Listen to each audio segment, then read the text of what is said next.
Hello everyone, ShadowRock here with another Mega News Roundup for the week of May 3rd. Today's episode is brought to you by Black and Yellow, Black and Yellow, Black and Yellow, because that is the theme of our Rockman-X DiVE news for today. Base EXE has certainly had his fun having two variants of himself in the deep log already, but hey, what happened to the original base? Well, as you know, we're all about that base, and this fish is not going to be held back any longer. Enter the man that got the short end of the stick himself, Classic Base. And boy is he angry about missing out on the first Classic crossover event. This would mark the first time that Base has been playable since Mega Man 10, so let's see what DiVE has got for him. Hey, y'all want to hear the most annoying sound in the world? Because Base sure has it. His first skill is the charge shot. Which is interesting because Base usually doesn't use the charge shot when you actually play as him, but he does use it in the boss fights, which there hasn't been a Base boss fight since the 90s. Oof. But yeah, usually when you play as Base in the classic series, he's all about that 8-directional fire with rapid fire blasts. But this time in the deep log, Base has a pretty standard charge shot, which has the added passive skill providing a chance to disable the target's weapons. But one of the skill cards the charge shot gets is a bit more like it, allowing Base to discharge multiple charge shots at once.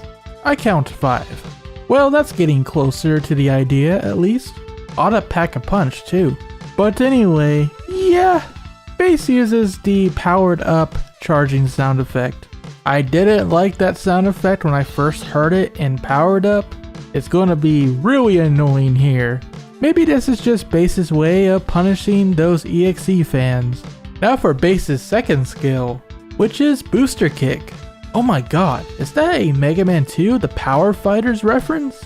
Or maybe it's supposed to be the kick that Base uses in the secret 2-player mode in Mega Man 7.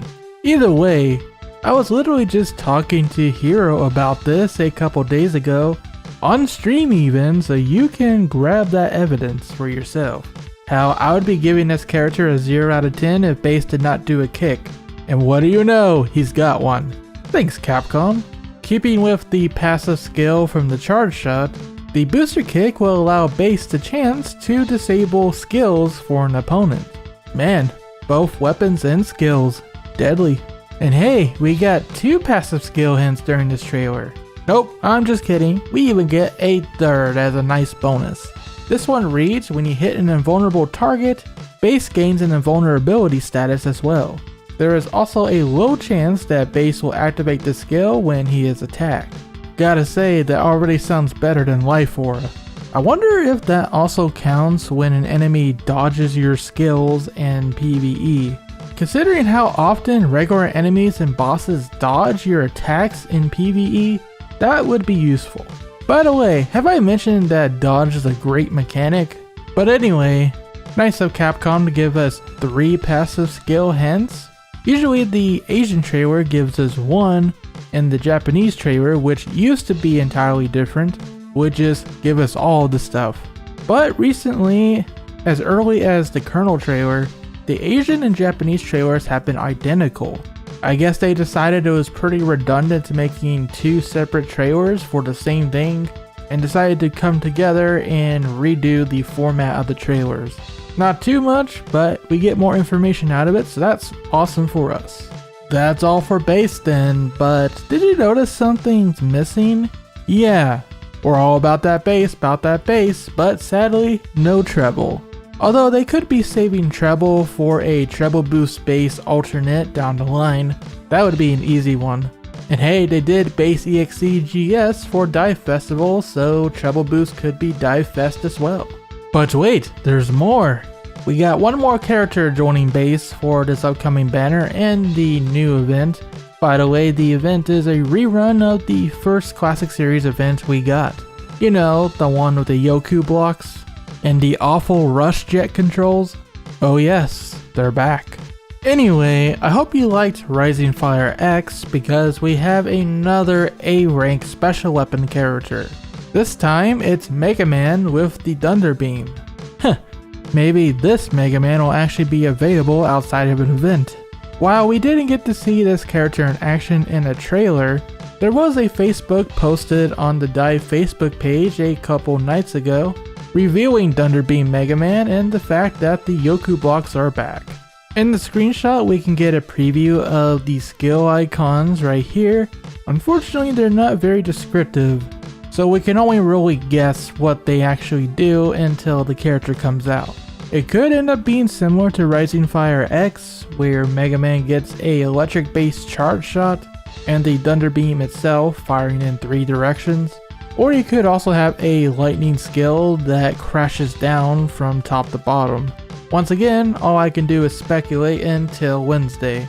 But at least we don't have to speculate on the method of obtaining Thunder Beam Mega Man, because not only will he be in the upcoming banner, but just like a Rising Fire X, he will be the reward for the event, meaning you can unlock him for free as long as you play. Yay, a free special weapon character for everybody once again. What ain't free, however, is the new machine gun type weapon, the assault rifle. In function, it's kind of like a permanent weapon version of the Savage Tusk of Thunder, except the projectiles are longer and they bounce off of walls 3 times. One of the skills allows the weapon to immobilize targets as well. With a chance, of course. Oh, one more thing for real this time. Capcom Taiwan has let another surprise out of the bag, being this sprayer type weapon that is used during the footage for the event's rerun. Seems to be another snow sprayer type, which just does a quick burst like a shotgun, and the design is similar to that of Bifrost from Mega Man ZX Advent. That's yet another boss decapitated, it looks like. So while there is no official announcements for his weapon just yet, keep an eye out for it in upcoming banners. And that is your content for this week in Rockman X Dive. Base, Thunder Mega Man, Assault Rifle, and the return of Darkman's event stage. That will all be happening this Wednesday, May 5th. In other X Dive news, Capcom had their Maverick Information video once again, as they always do after updates, and I want to highlight this one because it talks about Iris Another. Not only do they talk about the backstory of Iris and Colonel, the origins of Iris Another herself, but they also revealed some concept artwork of some of the ideas that they had for Iris Another while they were developing this what if character. And for everybody who is saying, why doesn't she have Colonel's hat?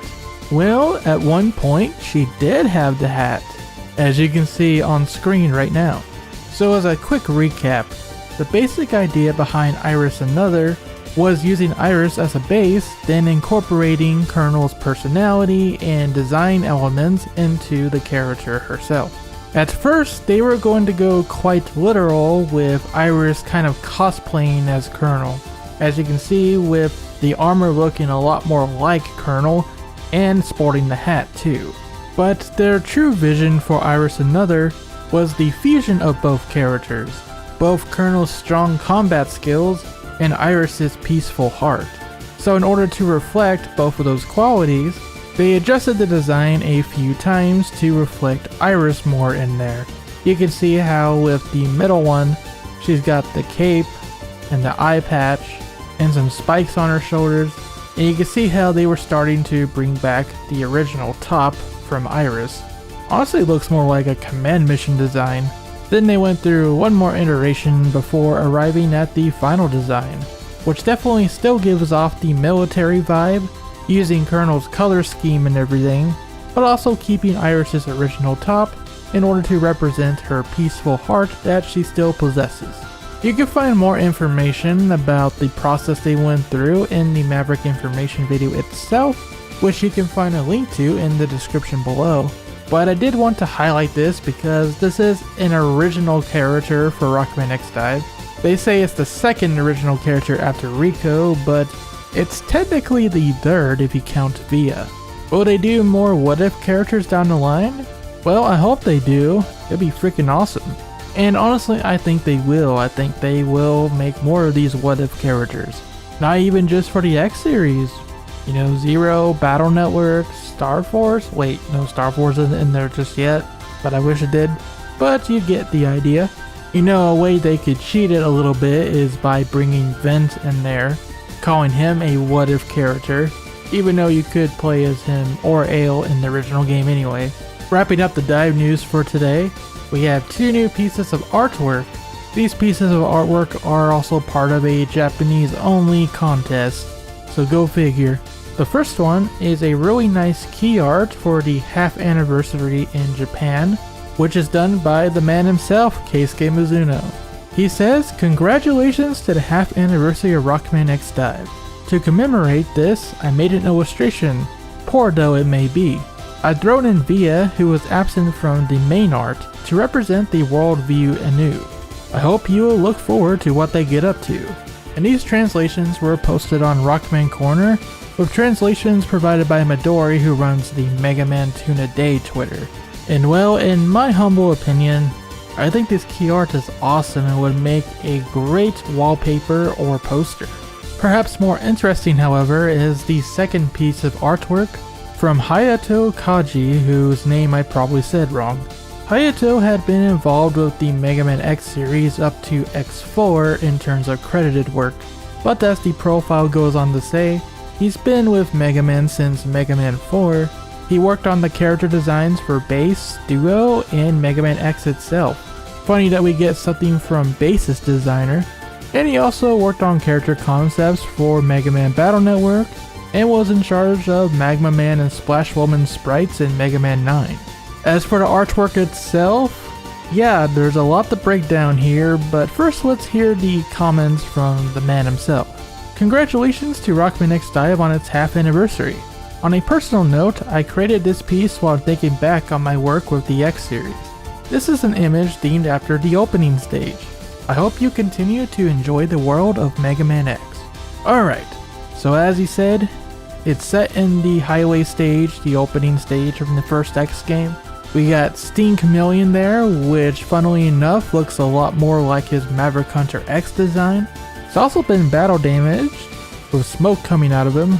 We have X sporting a white scarf, a command mission reference, or something entirely new, who knows.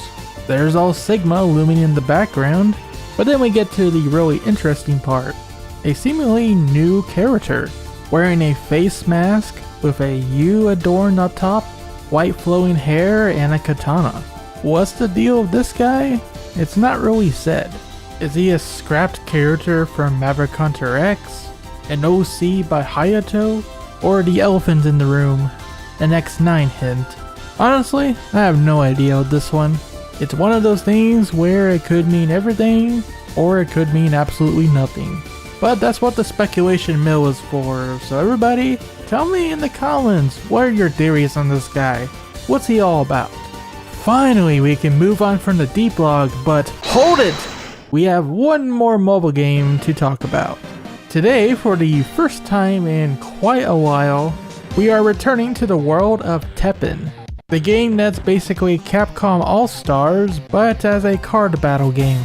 And this month, the roster has been expanded with Ace Attorney. Oh yeah! Now that's the content I'm here for. So before we get into it, since the last time we covered Teppen, we had the Adventures of a Tiny Hero card pack, which didn't have any Mega Man stuff at all.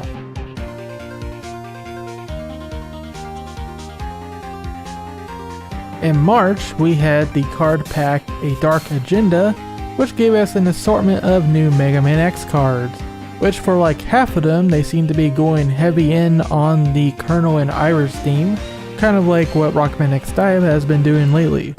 And that will bring us to today with the latest card pack, Ace vs. the People. And this one is a lot of fun, not only for the Ace Attorney and Mega Man X crossover, but there's a mystery afoot, gang. The story begins with the installation of a stone statue featuring Mayor Cody from Final Fight in the central park of the city to honor his public safety efforts. However, when the statue is revealed, it turns out that the head of the statue has been cut clean off, and a man was found at the scene clinging desperately to it, trying to fix it. And if something smells, it's probably the butts. Which means our defendant for this case is none other than Larry Butts. Now, we're not here to solve a case for you today, but if you do want to unravel the mystery for yourself, you are encouraged to check out the Teppen official website and all of the flavor text from each of the cards in the new set in order to piece things together for yourself. And I'm not kidding, every single flavor text in this pack reads like some dialogue or descriptive text that could come out of the Ace Attorney series. On the Mega Man X side of things, we have the appearance of Dynamo, who has found himself with a spotlight in Teppen way before Rockman X DiVE. In Teppen, Larry Butts is getting ready for the upcoming show. In particular, he needs opponents for our favorite hero, the Steel Samurai. So Dynamo appears, saying, "Ah, Mr. Larry Butts, we meet at last. I hear you're in need of monsters for the show. Something guaranteed to shock and amaze. Well, I think I've got just the things for you. Want to take a look? I promise you like what I've got in store." What Dynamo has for us is 3 different monsters for the Steel Samurai to take on. Let's see what he's got. First is the Brachydios from Monster Hunter. Take a look at this striking fellow, Dynamo starts. See its massive front limbs protected by that glossy ultramarine carapace? See how its head juts out like a horn? But the real attention grabber is the green stuff it secretes. If you want to see fireworks, look no further. Second, behold, a towering monstrosity, the Shadow Devil from X5. The dark sheen of its gigantic body set off by the blaze of its single blood-red eye. Perfect for the role, wouldn't you say? But that's not all. It can disassemble and reassemble itself at will. Even if the Steel Samurai lands a crushing samurai slap, it'll pull itself back together in no time at all. And lastly, the Regenerator from Resident Evil 4. It might not look special at first, but its powers are the real deal. It can regrow its body parts, making it impossible to leave lasting damage on it. Not even the Steel Samurai's Samurai Spear stand a chance against this thing. I guarantee you won't be disappointed. And that is just one part of the story we have here in this Ace Attorney style case. But since we read most of them anyway, let's read the rest of the flavor text.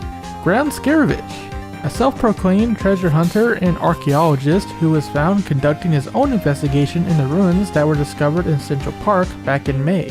There's something odd about it. Is he a robot?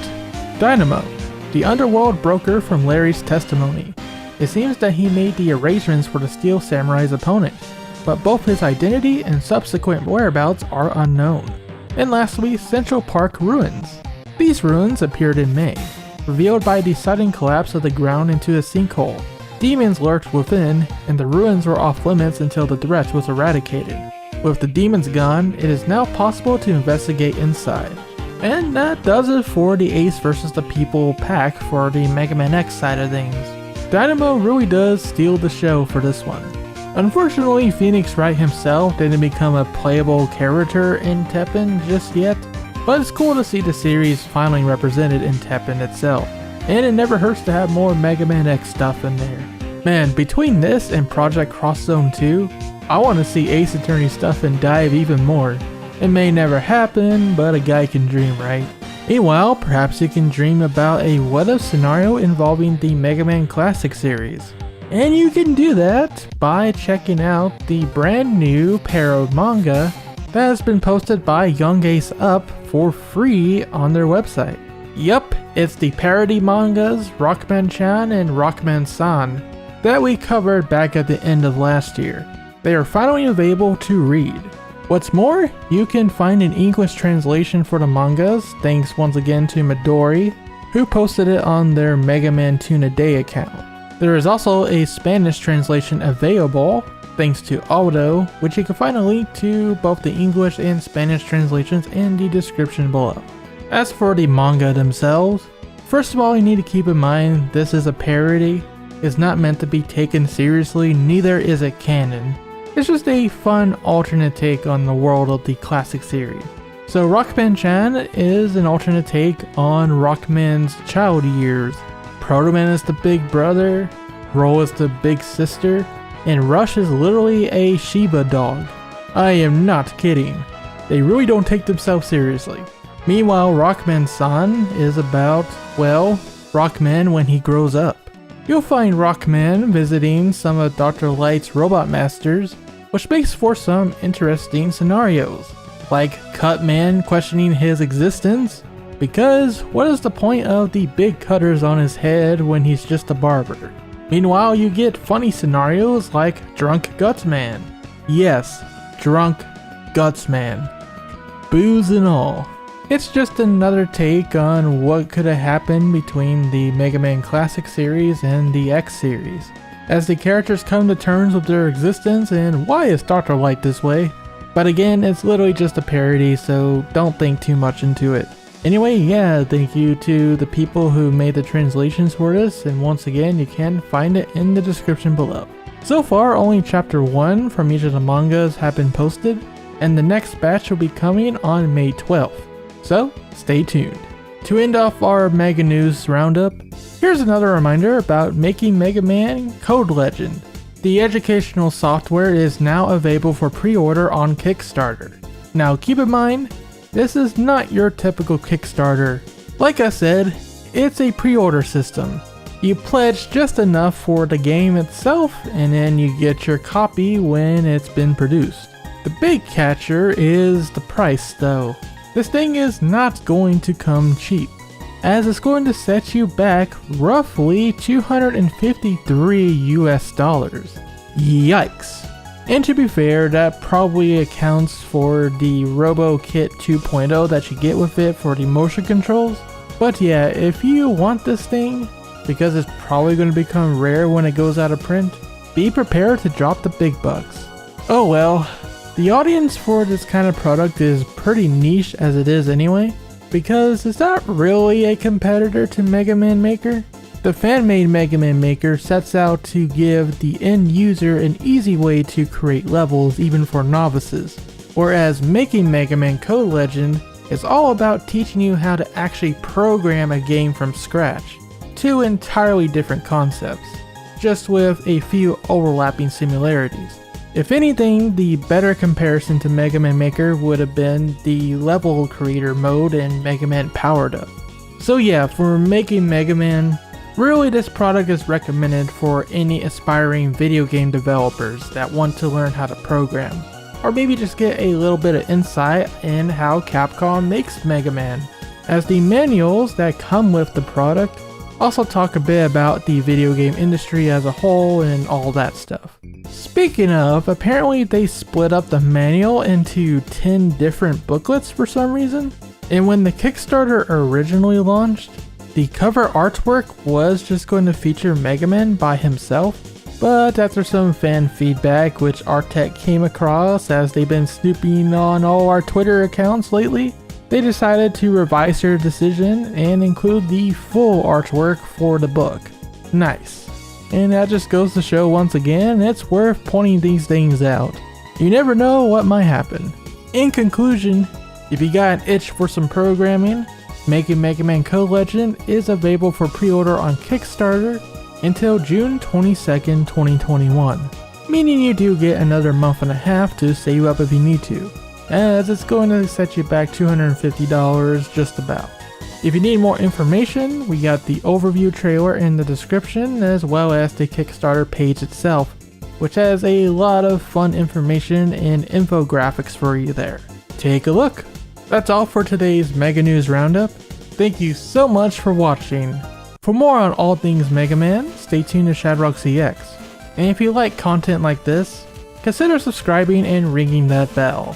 Thank you to all of our channel members, including SA Class supporters Vince Crystals, Kaibaman41, and our GA Class supporters Adrian Cauldron, Ray Stinger, LML123, Rico Syndrome, and Austin Buford. Really appreciate you guys coming out with a big support even in the last week. It's been amazing to see, and it does help us out a lot, as we are currently still monitoring the effects of an experiment we launched a couple weeks ago. Essentially, it's become apparent that because we do a lot of live streams here on this channel, it started to affect the search results, which are how people normally find your channel.